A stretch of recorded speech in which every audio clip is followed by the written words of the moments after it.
नमस्कार, आप देख रहे हैं सच समाचार। आइए नजर डालते हैं आज की बड़ी खबर पर।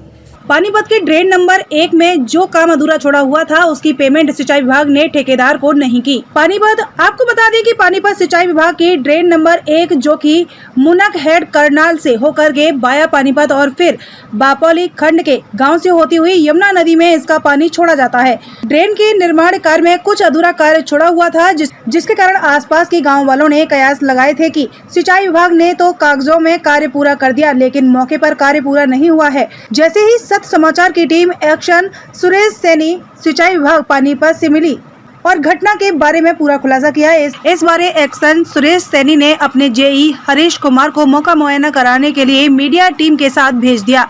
हरीश कुमार जी ने मौके पर पहुंचकर सभी पेज के बारे में जानकारी दी। हरीश कुमार ने बताया कि जो पेज छोड़े गए थे या जो कार्य अधूरा छोड़ा गया था उसकी अदायगी हमने ठेकेदार को नहीं की। पूरा प्रोजेक्ट 12 करोड़ में तैयार करना था, लेकिन जो कार्य बीच में छोड़ा गया है उसकी कुल पेमेंट 9.15 करोड़ ही हुई है। यदि पेमेंट पूरी की जाती तो कार्य भी पूरा होता, लेकिन पशुओं के घाट निर्माण कार्य के लिए अभी मंजूरी नहीं मिली है। यदि मंजूरी मिलती है तो बाकी की धनराशि उन घाट पर खर्च की जाएगी।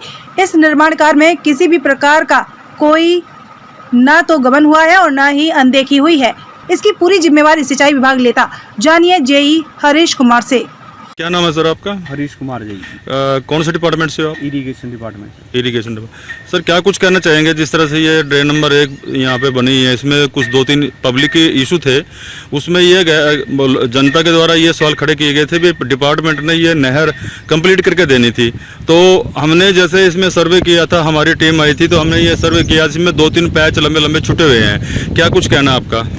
ये पैच ऐसा था जी, जो पूरा एस्टीमेट था इसका, जैसे कि 12 करोड़ के करीब का एस्टीमेट था इसमें। 12 करोड़ में ये हमें सारी ही पक्की करके देनी थी और ऊपर के बैंकमेंट बना के देने थे। तो उससे जो क्या हुआ कि फंडिंग हमारे को 10 करोड़ की अवेलेबल हुई B&R से। उसके बाद हमारे को फंडिंग नहीं अवेलेबल हुई। उस फंडिंग के चलते होते हुए हमने काम को ड्रॉप कर दिया और CM अनाउंसमेंट भी ड्रॉप हो चुकी है B&R की जो थी। तो इस वजह से ये जो काम बीच में अधूरा रह गया है, ये बीच में रोकना पड़ा, स्टॉप करना पड़ा फंडिंग की वजह से।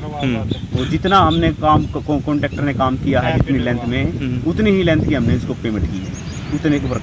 कल को अगर फंडिंग अलॉट हो जाती है तो क्या ये चीज़ें पूरी की जाएंगी?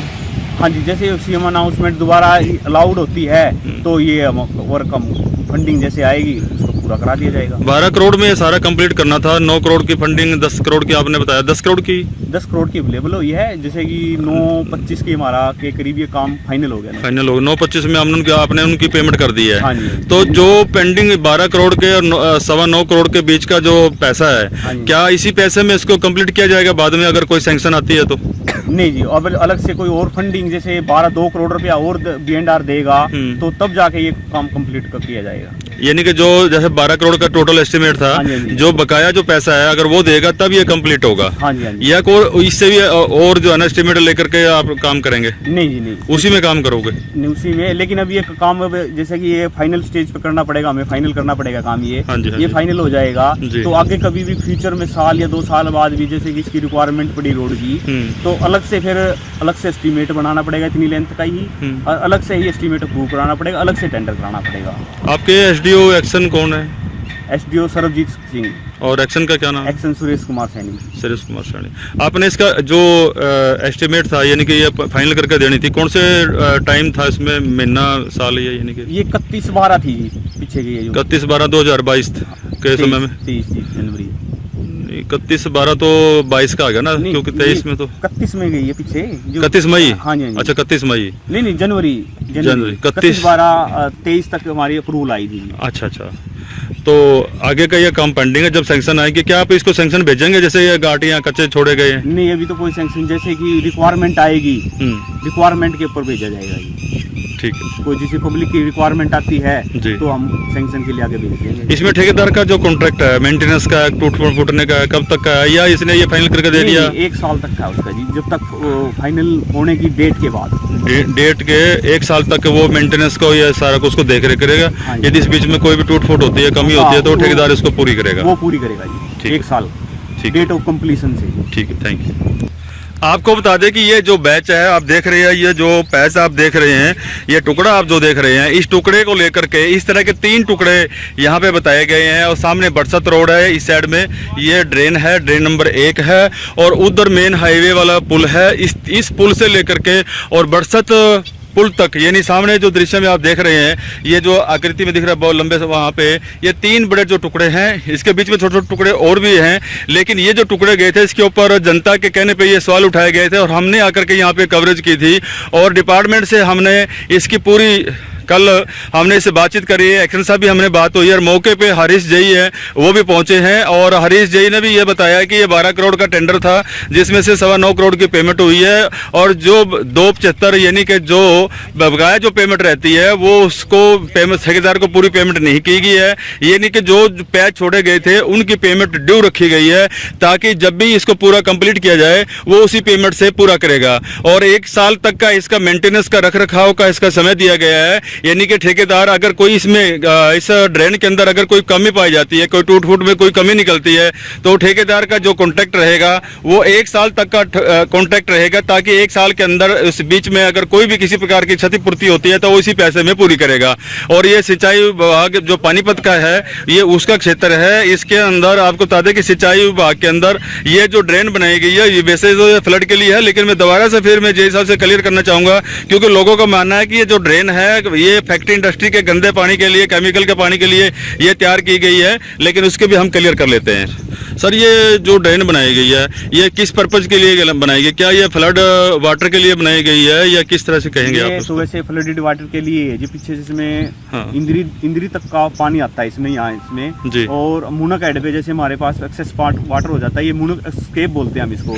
जैसे हेड पे पानी ज्यादा हो गया तो जरूरत नहीं है, रिक्वायरमेंट, तो हम इसमें छोड़ देते हैं फालतू पानी जी। वो तो इसके थ्रू वाया जमुना में जाके डलता है। इसके अंदर जो फैक्ट्री इंडस्ट्री है, कोई ब्लीच हाउस है, कोई डाइंग हाउस है, वो पानी छोड़ रहे हैं, क्या यह गलत है या सही है? ये गलत है, ये नहीं छोड़ सकते, ये इसमें अलाउड नहीं है, इसमें अलाउड नहीं है।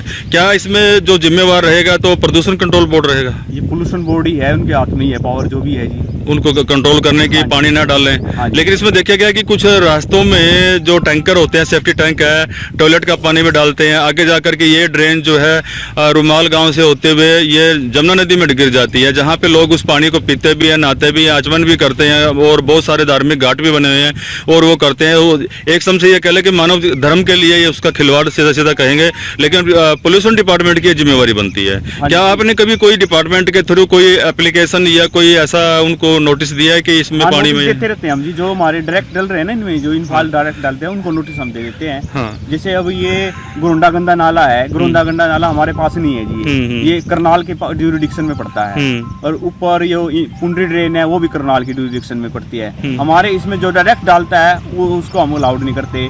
इससे ऊपर बरसत रोड से ऊपर ट्रीटमेंट प्लांट, ये जो अपना हुड्डा का ट्रीटमेंट प्लांट है, इसका पानी डला हुआ, इसकी बाकायदा इन्होंने परमिशन ले रखी है और बाकायदा ट्रीट करके पानी इसमें डालते हैं। लेकिन जो ब्लीच हाउस के जो पाइप है इसमें सीधे उन्होंने डाल रहे हैं, वो गलत है या सही है? वो गलत है, गलत, इलीगल है। तो क्या डिपार्टमेंट ने कभी उनको नोटिस दिया है? हाँ, जैसे मेरी रीच है यहाँ तक, ये 83 तक है, इसमें ऐसा कोई पाइप नहीं है जो ब्लीच हाउस का है। ब्लीच हाउस का नॉलेज में आता है तो तुरंत उसको रिमूव करा देते हैं, पड़वा देते हैं। हमारे से कोई परमिशन लेके इस पे पाइप नहीं लग सकता, कोई सेफ्टी टैंक इसमें पानी नहीं डाल सकता। टैंक की भी कोई टैंकर, ये बेलदार जैसे हमारे मॉनिटर करते रहते हैं, जैसे भी कोई भी आता है तो उसको पकड़ भी लेते हैं। कई बार जैसे धमकाया, डराया या पुलिस की हेल्प लेते हैं जी।